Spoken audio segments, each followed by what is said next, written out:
Good afternoon. Thank you for joining us and taking advantage of the perfect storm. We will be discussing today the planning for considerations you should be taking now for estate and gift taxes. Our presenters today are Anthony Enea, who is the managing member of Enea, Scanlan Sirignano LLP, with offices in White Plains and Somers, New York. He has been practicing for 35 years and is the past chair of the Elder Law and Special Needs sections of the New York State Bar Association, past president of the New York chapter of National Academy of Elder Law Attorneys, certified as an elder law attorney by the National Elder Law, and he is the past president of the Westchester Bar Association and the current president of the Westchester County Bar Foundation. And his practice specializes in wills, trusts, estates, and elder law. Also presenting today is Mandeep Tripathi, practice leader of the Valuation services at Citrin Cooperman. She has almost 20 years of experience of valuing privately held assets, securities, and businesses for a variety of reasons, including M&A, business planning, and trusts, and estate planning. She is also an expert witness who testifies to value the assets in court. And lastly, myself, Heather Boda. I am a tax partner in the Citrin Cooperman White Plains office. I specialize in high net worth individuals and trust and estate. I am active in our firm-wide trust and estate group, and I am the co-committee lead of the education group. And in addition, I sit on the boards of the Hudson Valley Estate Planning Council and the Estate Planning Council of Westchester. During the presentation today, if you have any questions, please submit them through the chat function or the Q&A. We will be addressing the questions as we go, but some of them we may hold off until the end. Now, Mandeep will get us started. Hi, everybody. Thanks for the introduction, Heather. So today we're going to cover a variety of different topics, but essentially we're going to touch base on federal tax exemptions. We're going to talk about valuation of assets and potential discounts related to those assets in the context of gift and estate planning. We're also going to talk a little bit about changes in New York Medicaid planning and rules. So next slide. What makes 2020 so unique? We've been having this conversation for a while, and the truth of the matter is there's really 5 factors driving this perfect storm. And you probably heard that term quite a lot this year. And those factors are actually working in tandem, making this the most opportune time to not just consider estate, gift, and wealth transfer strategies, but to actually implement those. So Heather's going to walk through the first 4 of those driving factors, beginning on the next slide.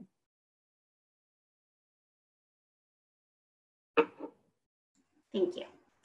The estate and gift tax exemption has never been as high as it is today, at 11.58 million per individual or 23.16 million per couple. Now is a really great time to start thinking about planning.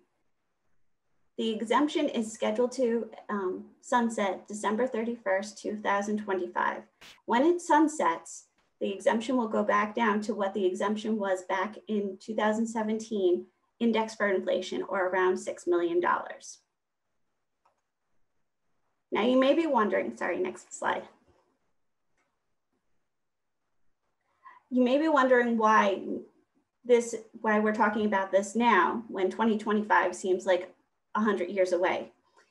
The issue is that we have an election coming up in November, and depending on what changes are made in administration, laws could be changed and the estate tax exemption and rates could change drastically. There have been conversations about it going down, the exemption going down to 3 million, the tax rates going from 40% to 50%.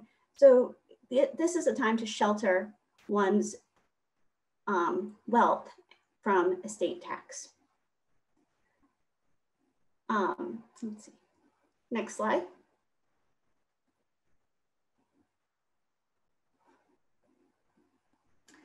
So there had been some concerns when this when the exemption went up to 11.58 million, that the gifts made now would trigger an estate tax automatically when someone passed away, when the exemption goes down to $6 million, because prior gifts are pulled into your taxable estate. However, the IRS has given guidance that they will not touch these gifts, and they will factor in the, that the exemption was much higher at the time of the gift of 11.58 million. So this is good.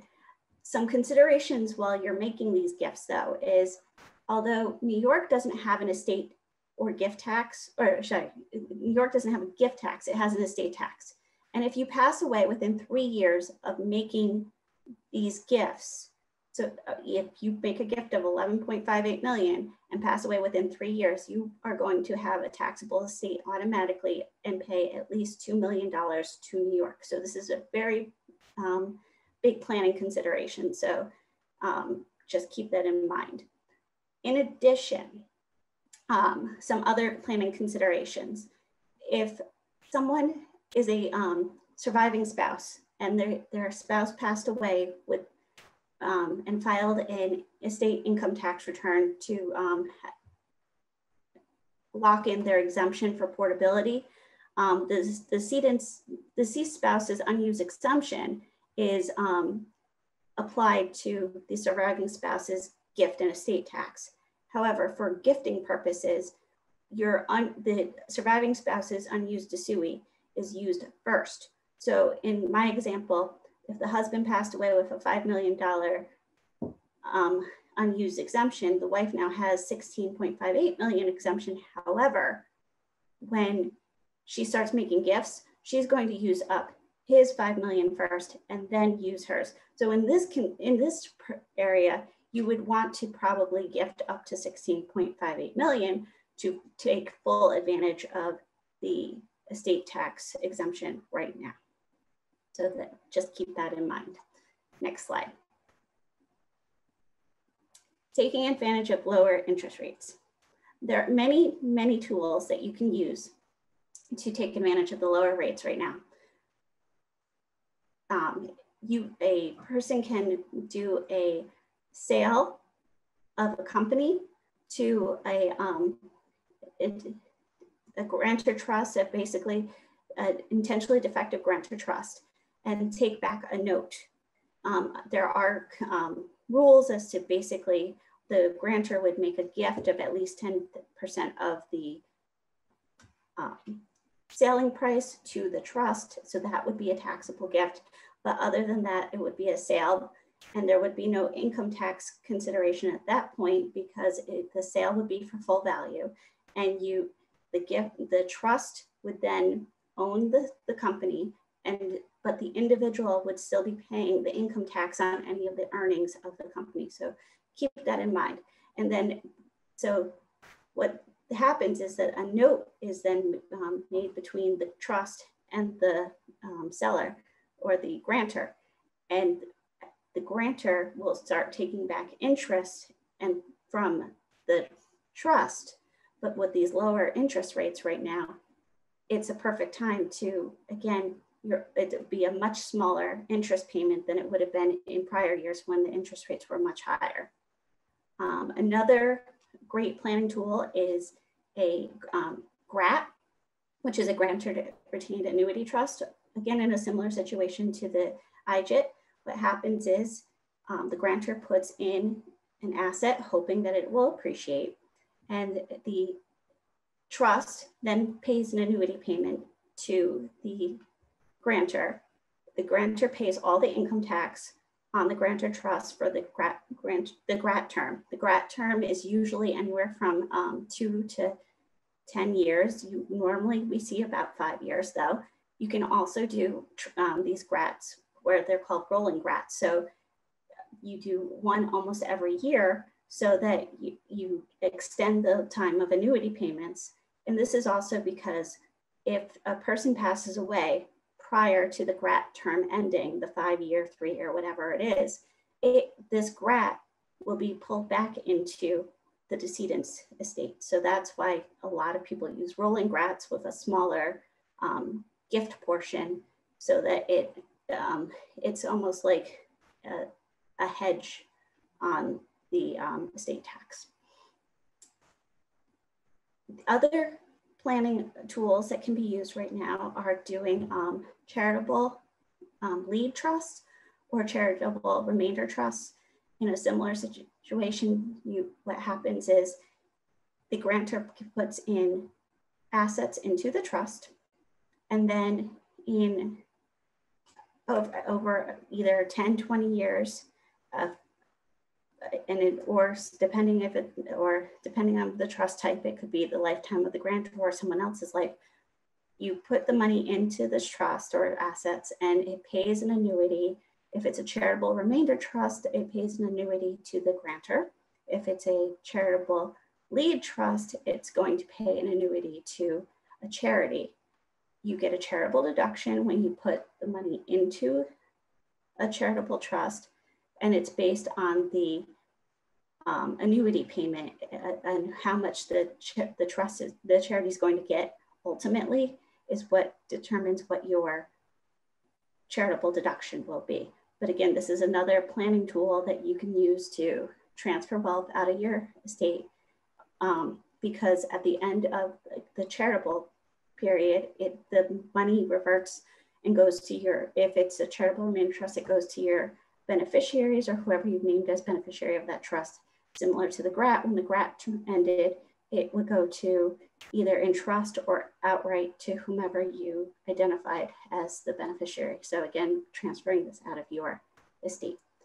There are numerous other types of trusts that can also be done. You can do a Cooper also, where you put a house into a trust. Again, these are various different tools that can be used, and you should speak to your advisors as to if this makes sense for you. Next, Mandeep. Great, thanks, Heather. So, going into 2020, I think those first three drivers, the high level of exemption, the pending election, and then, towards the tail end of 2019, the IRS indicating that, whatever the rules were at the time the transfer was done would not be retroactively changed, or not necessarily. There are some bills on the floor that might suggest something different, but right now the community as a whole is going under the assumption that transfers made will be withheld, as fair. But what wasn't known at the beginning of 2020 was the impact that COVID was going to have on the underlying assets that are going to be transferred, and the impact, as Heather talked about, on the interest rates, and making these planning and tools that much more attractive as vehicles to do the wealth and estate transfers. So, the area that was kind of a little bit up in the air, to be honest with you, is valuations, because going into 2020, valuations overall in general, not every industry, but in most industries, were pretty high. And that meant that if you were going to take advantage of, say, transferring your marketable securities, transferring your business assets, you're probably going to be doing them on the higher end of the range of value, just because of where the world was at the beginning of 2020. And then along came COVID, and COVID then now threw us and the world into chaos. And when the world is in chaos, things become that much more uncertain. And whenever there is uncertainty, there tends to be more risk. And wherever there is risk, there's this inverse relationship between value and risk. The riskier a business, the riskier an investment, the less valuable it is. The more reliable an investment, the more certain an investment, the more valuable it is. And so along comes COVID and the chaos that it's created and the impact that it's had on valuation, which we're still kind of, to a certain degree, navigating at this point. But the reality of it is, if we take a look at what drives value is really growth and cash flow, right? So any business, we'll stick with the business for now, any business that's growing in nature is going to be more attractive to somebody who's looking to acquire it, and therefore is going to have more value, everything else being held equal. That's also true in the sense that the more cash a business produces, that's more money in someone's pocket as the owner, and therefore it's going to be that much more valuable. Now along comes COVID and disrupts the the natural growth of businesses, in some cases, put a full stop to business operations altogether. So not only did it derail growth, it actually stopped growth. And in many cases, reverse growth. And in many cases, businesses just had to close their doors overnight. So what does that mean? Well, that means the impact to the valuation exercise in part of the estate planning strategy is lower valuations. So if you have an exemption, let's just say I'll round it to 11 million just to for simplicity's sake, and you have a business that's worth $11 million and you transfer all of it, well, you've eaten up all of your exemption. Now, if that business is worth less, say $7 million as a result of what's happened, and that's just an example. I don't want anyone to think that that's a 30% or 40% haircut is a COVID haircut in any way, shape, or form. But let's say the value of the business has gone down to say 7.5%, 8%, 8 million. Now you have eaten, and you still want to transfer all of your business, you've eaten up less of your exemption, and you have the ability to transfer additional wealth and assets if you feel that it's appropriate. So what COVID has done in some cases, not every case, because there are actually businesses that are thriving, but I would say overall, in general, most businesses have been impacted in not the most positive way, and therefore, at least in the short term, have been impacted from a valuation standpoint. So if you think about growth and cash flow as factors that drive value, and both of those being impacted, in some cases, no cash flow at all for those businesses that have had to close up as a result of COVID, for example, in the hospitality industry, you know, for months and months and months, there are restaurants and hotels not making any money. You know, we're coming around to the other side of it, but that there is an impact there on valuation. When do they get back to full scale? We don't know. And part of the valuation exercise is to factor that in. So growth and cash flow have been impacted, and both of those drive value. In addition, what derails value is or keeps a business from being more valuable than, say, its neighbor, is its risk. The riskier a business, the less valuable it is, assuming everything else is held equal. So now you have declining growth and losing cash flow or losses of cash flow, and an increase in risk, an increase in uncertainty on when businesses are going to be able to be back to their pre-COVID level, if they will ever be back to their pre-COVID level.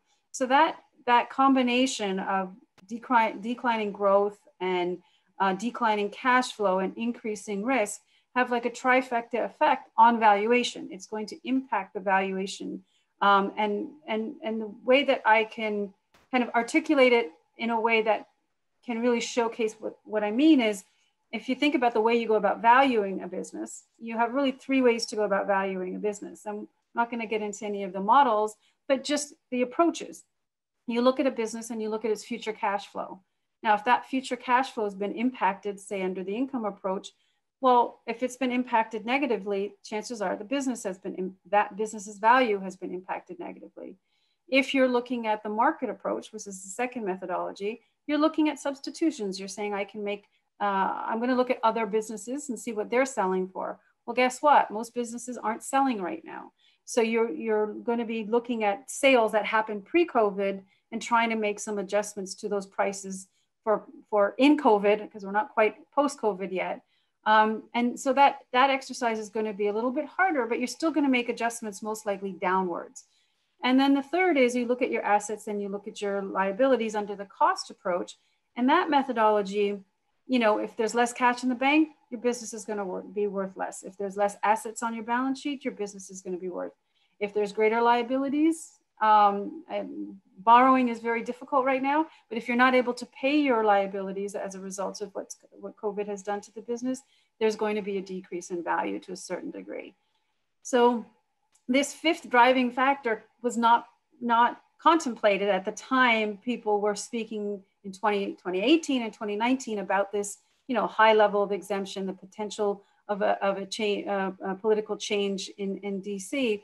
It kind of added more fuel to the fire, to be honest with you, in terms of making this such an important time to be considering looking at these strategies, and not just looking at them, but actually implementing them, because you have this kind of period of time where, you know, to a certain degree, you can do this transfer and it will be considered a lawful transfer, and you can do it at a level that you probably won't be able to do definitely in the long term, but potentially in the near term, and at a price that is probably more favorable than it was just 8 or 9 months ago.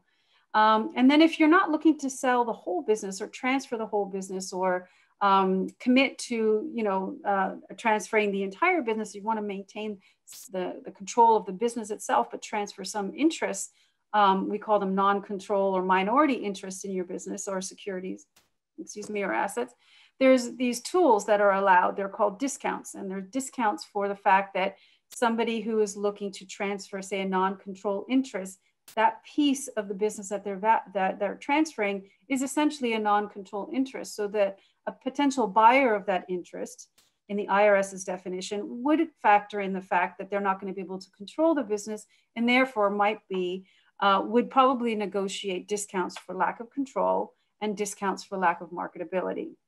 Now, these opportunities and these discounts are also being somewhat impacted by COVID because liquidity is a problem, right? One big part of the marketability discount is how quickly can I take my minority interest in a privately held business and convert it to cash.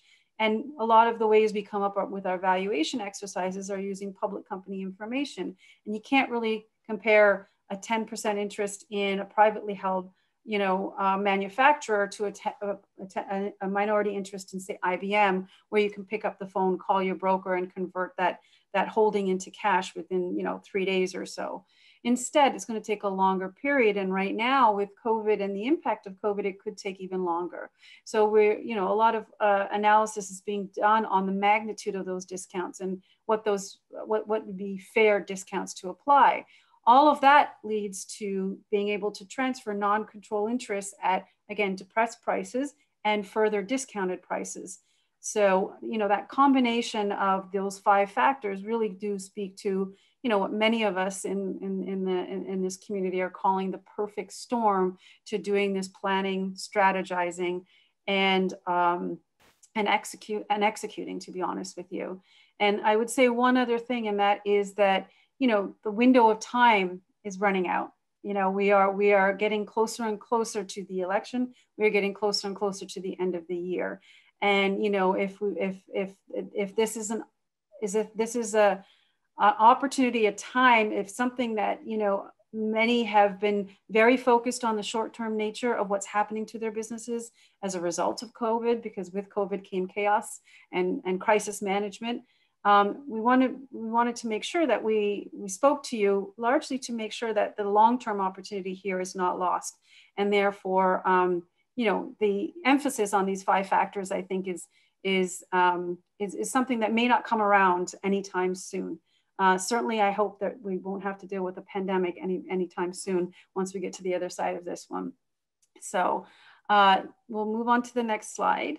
And the next slide is really meant to kind of bring things a little bit full circle in the context of the planning exercise. You want to make sure, if this is an opportunity you want to take advantage of, that you have the right team of people together, because these forces are really critical, and they're driving, an opportunity. The question is, how do you execute in that opportunity the right way? You need the right plan that works for you. There is no boilerplate here. Everybody's situation is different. Everybody's, wants and desires for their assets are very different, and their ability to do transfers is very different. And I think when you think about it, if you were working with each individual professional separately, you could miss items and you could miss things. And the best way to go about doing a comprehensive plan is to sit down with the right people that are used to working with one another. Once the plan is designed, you need all the legal documents and all the legal strategy to make sure you can actually implement the plan that you've designed. You want to make sure you have your accountants involved so that they can speak to you about the tax consequences of the plan. And from time to time, you might need an appraiser to help execute the strategy in terms of making sure that the value of what's being transferred is articulated, especially if it's privately held. The right team can really make the biggest difference. And I would say right now, the right team working in tandem with these 5 forces of this perfect storm could make all the difference in the world. And so with that, I'm going to pass the baton on to Anthony, who's really going to dig deeper into some of these opportunities and what it is that we've been, kind of laying the groundwork for. Thank you, Mandeep. Thank you very much. That was a very thoughtful analysis of the situation. So let's go to the next slide, please. Has the next slide gone up? I don't see it.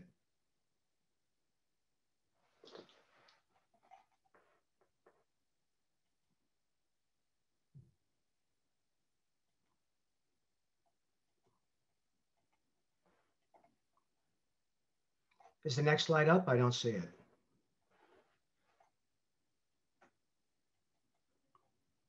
There we go. So how we're going to talk about utilizing your available estate and gift tax exemptions during your lifetime. So let's go to the next slide, please. So talking about gifting, obviously outright gifts, everybody knows that you can gift $15,000 per person per year. So if you have a large family, you can make significant taxable gifts per year. I think a lot of families are going to be doing that, even if they don't have large estates. If you gift more than $15,000 per person per year, then you have to utilize part of your $11.58 million estate and gift tax credit federally. As Mandeep mentioned, there really is no gift tax in New York. But one thing we need to discuss is the change possibly in New York to their estate tax exemption of $5.85 million. Significant budgetary restrictions and problems in New York are going to have a significant impact. I just saw something come across the wires a few minutes ago that the court system is going to have some $300 million subtracted from their budget. So if you could imagine, all these budgetary cuts that are going to come about in next year in 2021, I think it's not hard to envision that there'll be a reduction in the estate tax exemption in New York and an increase in the estate tax rate. So New York is going to be a big player in this as well.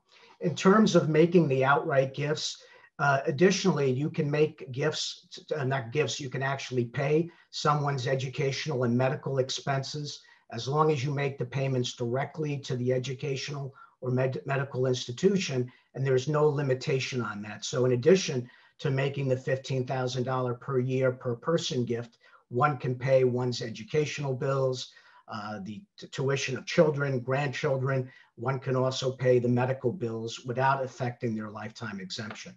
So let's use an example. So if you have a husband and wife and they want to gift $500,000 to a child, what would happen? Well, $30,000 of that $500,000 gift would be tax-free, and $470,000 would be considered a taxable gift.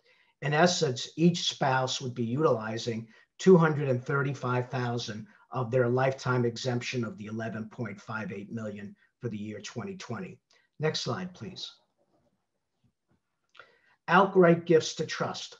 Well, if some people are not very comfortable with making outright gifts, in fact, a lot of times, I feel that even though when I talk to clients about the importance of gifting, and as Mandeep has said, this year is the perfect storm for gifting because of the possibility of the changes in the law, possibility of a new administration, and a significant reduction in the estate tax exemption.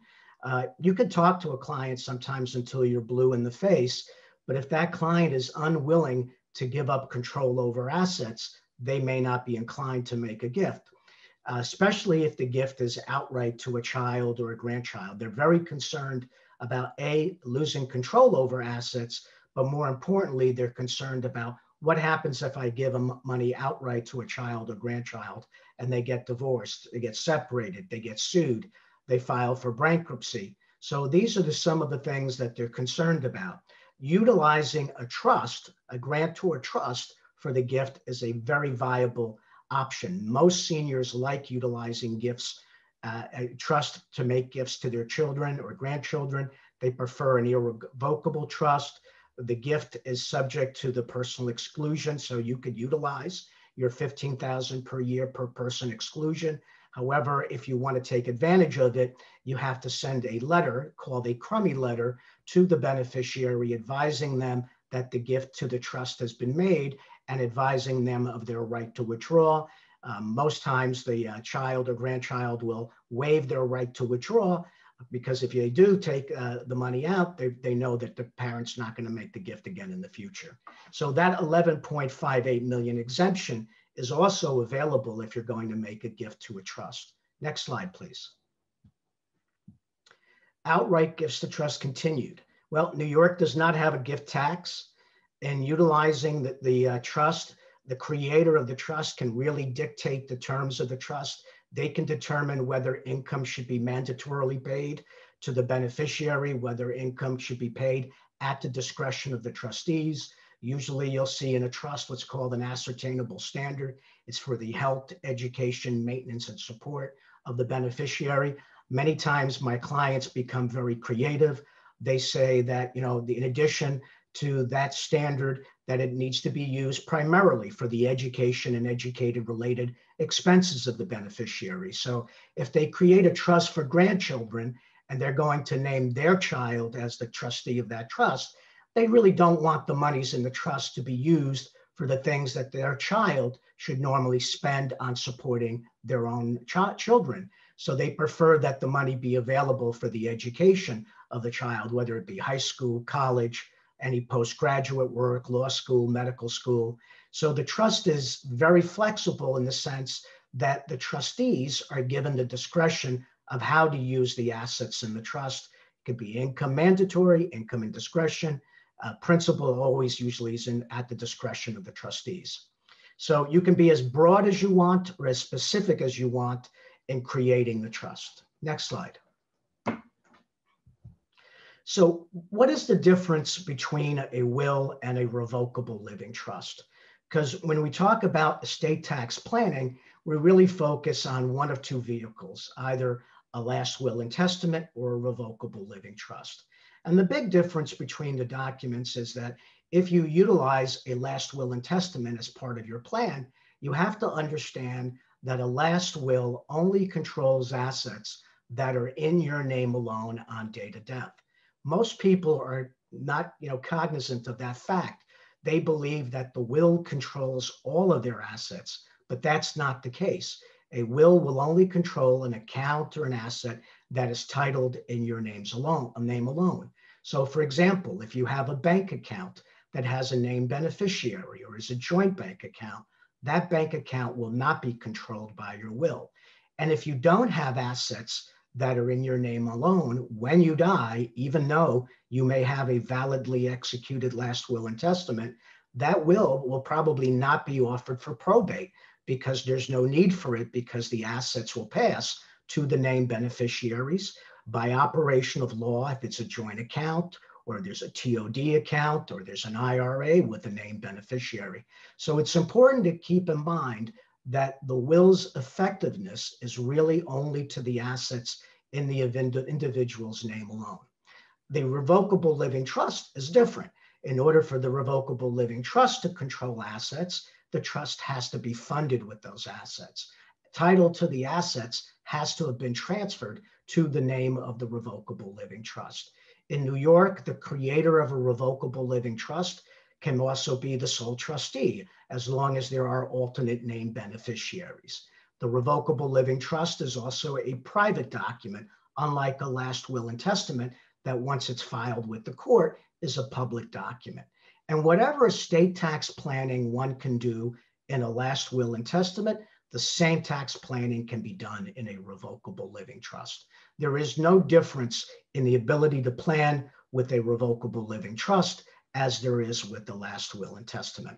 The big difference, though, is that with the last will and testament, the will has to go through probate. There can be the expenses and delays of the probate process. There's always the possibility that somebody may challenge your will. With a revocable living trust, there is no probate, and the possibility of a challenge is diminished. So it has a great deal of features to it. I like to use it a lot in the planning that I do for my clients. And whatever tax planning I'm going to do, I can implement it in the revocable living trust as well as in a will. Next slide, please. So what kind of planning provisions do you include in a will? or in a revocable living trust if you want to take advantage of the estate tax exemption, the 11.58 million or the 5.85 million if we're in New York. Well, the first thing you're going to talk to the clients about is the ability and the possibility of basically transferring the assets in the trust to the individuals named. So that's going to be the first thing that we're going to look at. We're going to look at the ability to transfer those assets to that trust and have assets that are in the name of the individual. That's going to be critical. Somehow or another, my slide screen just disappeared.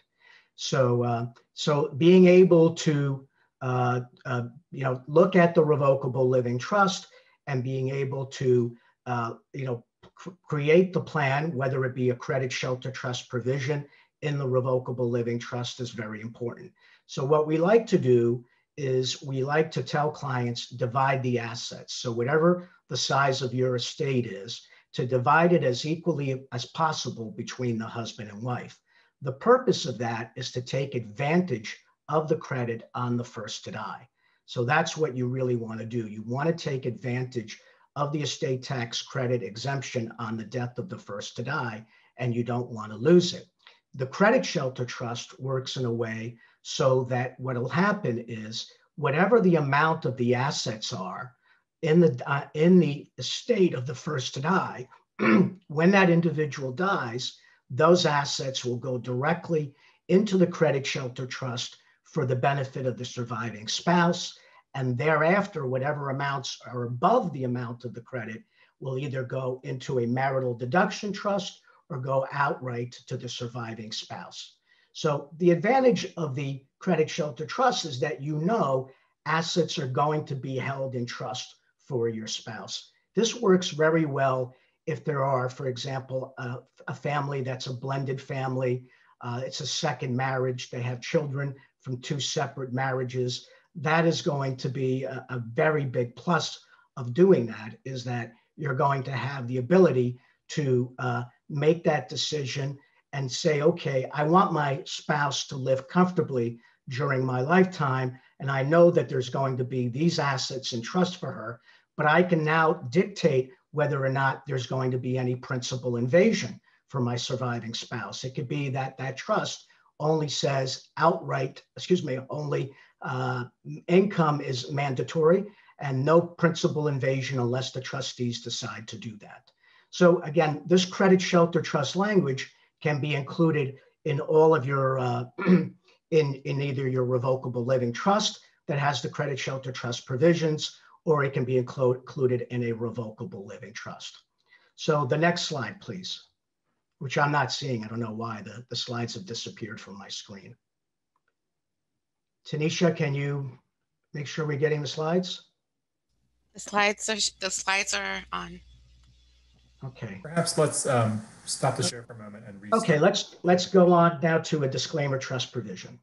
So qualified disclaimers. That's a disclaimer trust is also something that you can include in the actual document, whether it be a revocable living trust or the last will and testament. You can include the disclaimer trust as well. So a disclaimer trust is a little different.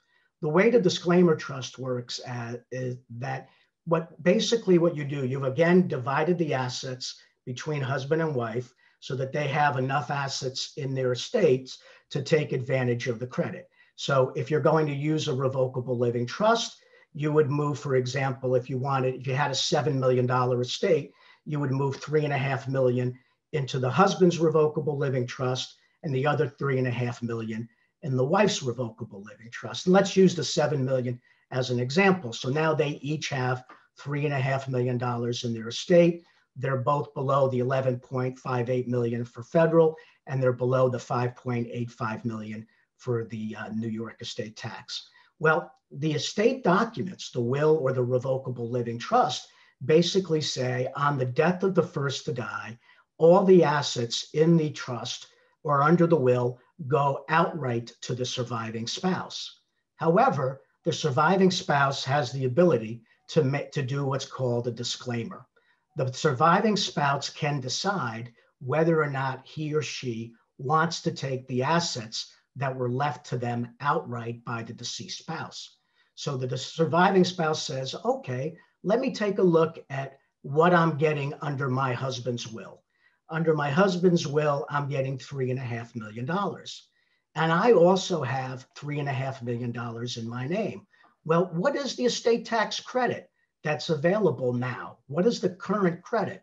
So the beauty of the disclaimer trust is that the surviving spouse can make the decision whether or not to disclaim based on A, how much money is in the estate of the decedent spouse, B, their own financial needs, and C, what the current estate tax laws are that are in place at the time the decision to make the disclaimer. Now, the disclaimer process has a formality to it. There's a time period to make the disclaimer. You cannot accept assets or the benefit of the assets that you're wishing to disclaim. So that is not something that can be done. So let's go to the next slide, please. Next slide. Okay, so again, I've discussed what the qualified disclaimer is. Let's go to the next slide, please.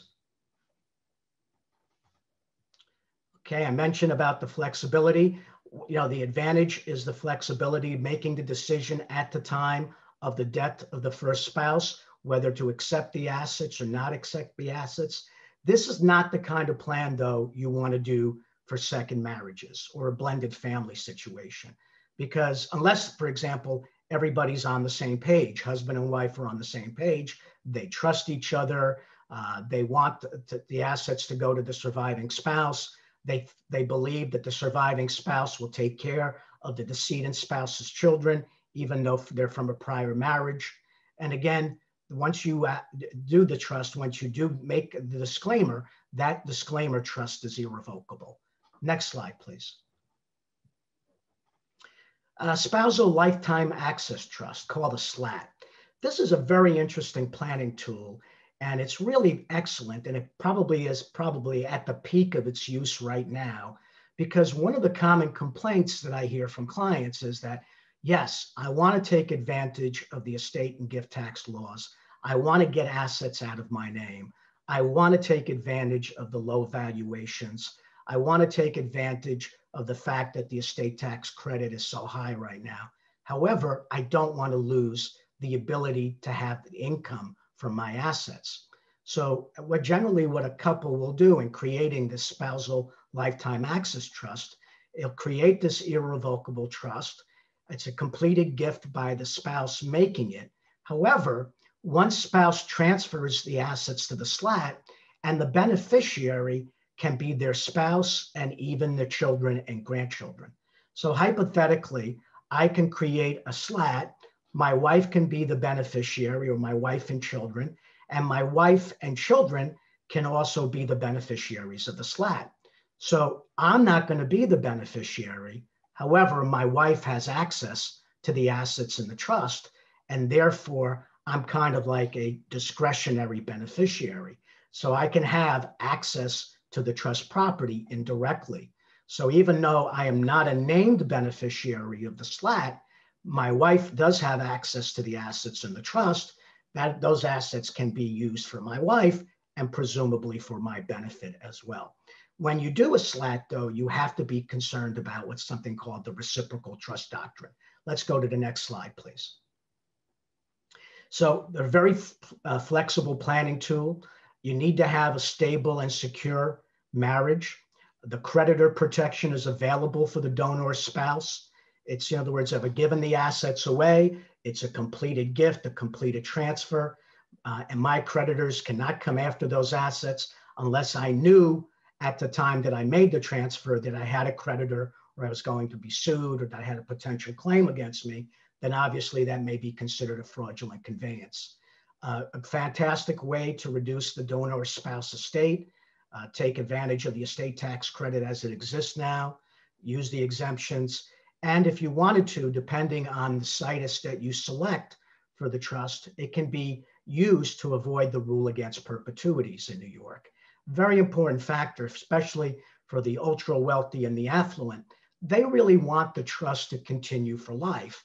So what you can do with a SLAT is, for example, you could create the SLAT and give it situs in the state of Delaware, and you can appoint a corporate trustee in Delaware. If you do that, then New York's rule against perpetuities does not apply. And the rule against perpetuities in New York says that the trust must end within lives in being plus 21 years. What does that mean?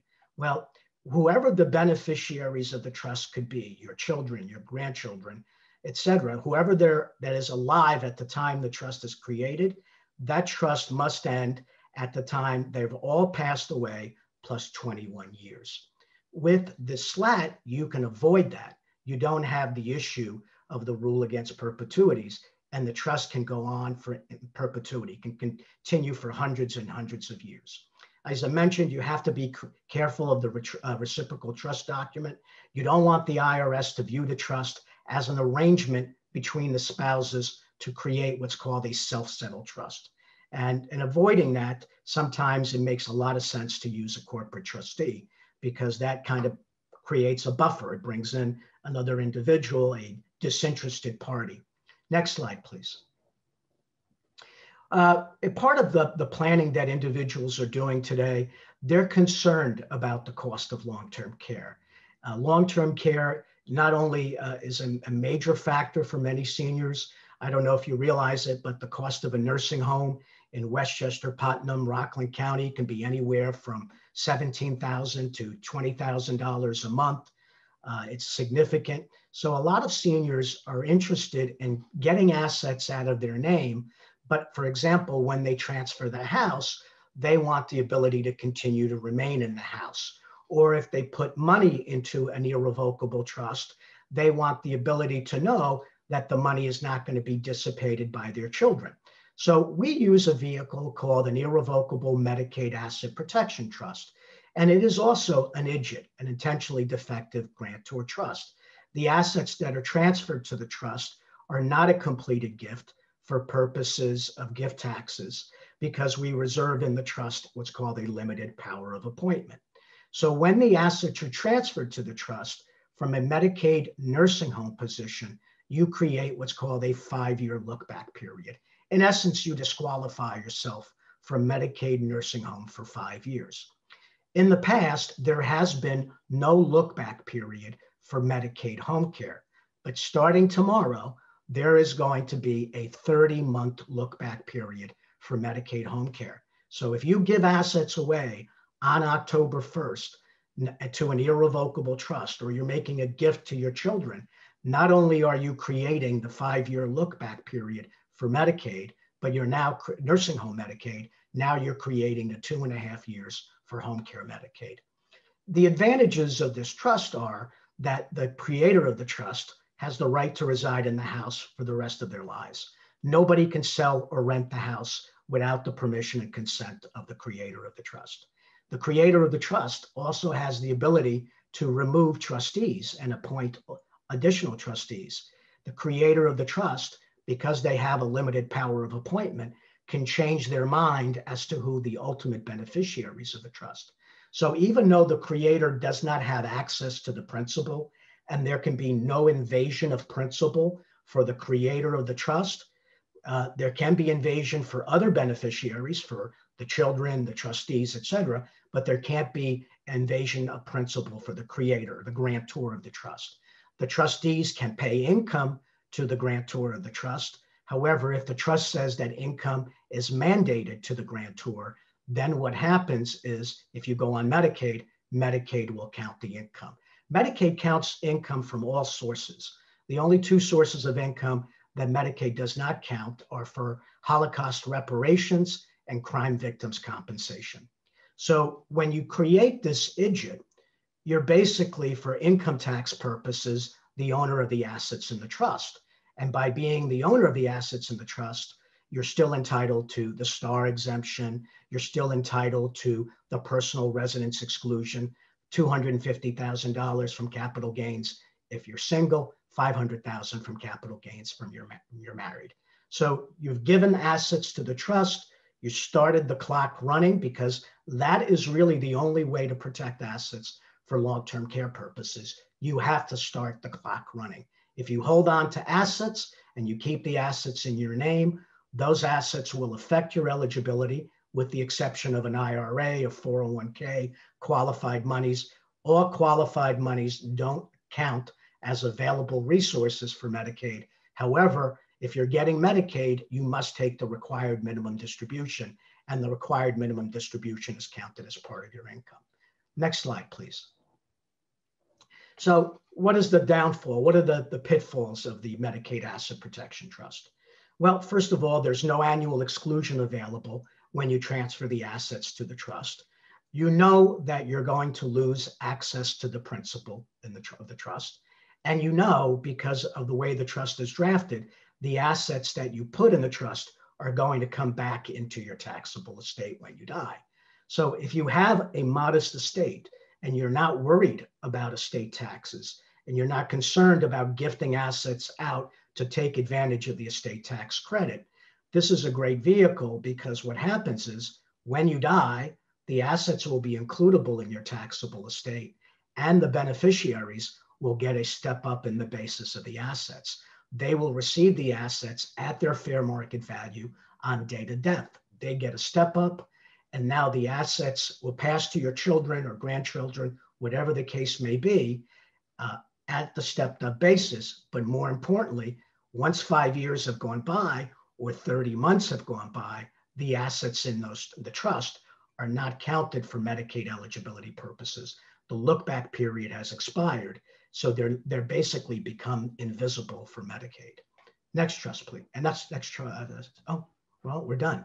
So we have our contact information here, and that's it. Thank you very much. Heather? Thank you, everyone, for participating today in the webinar. And again, if you have any questions, please reach out to the panelists. I believe that Stephen said that the slides will be available after the presentation. So if there's no further questions, please have a really great afternoon. Thank you. Thank you. Thank you. Bye-bye.